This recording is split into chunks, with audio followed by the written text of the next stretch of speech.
বর্তমান সমাজের একটি দুর্লভ চিত্র যখন চোখে আসে তখন খুবই কষ্ট লাগে। সেটা হচ্ছে ছোট ছোট কিশোরদের নেশায় আসক্ত হওয়ার যে একটা করুণ চিত্র, সেটা আসলে মেনে নেওয়ার মতো না। যখন এটি চোখের সামনে আসে খুবই খারাপ লাগে।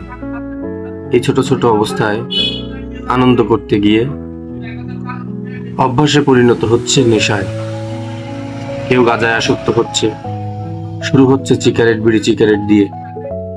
এটা যারা গার্জিয়ান আছেন তাদের আশপাশে যে পরিবেশগুলো আছে, যে বাচ্চাদের সাথে আপনার সন্তানরা মিশছে, সেই সমস্ত পরিবেশগুলো যদি কন্ট্রোলে নিয়ে আসা না যায় তাহলে খুবই বিপদ। এবং সমাজে যারা দায়িত্বপ্রাপ্ত মানুষ আছেন তাদের উচিত এই ছোট এবং শিশু কিশোর যারা এই নেশায় আসক্ত হচ্ছে তাদেরকে নিয়মের মধ্যে নিয়ে আসা। তারা যেন কখনো সিগারেটের আওতায় আসতে না পারে, যেন ধরতে না পারে এদের কাছে এই নেশাদ্রব্য কে বিক্রি করছে।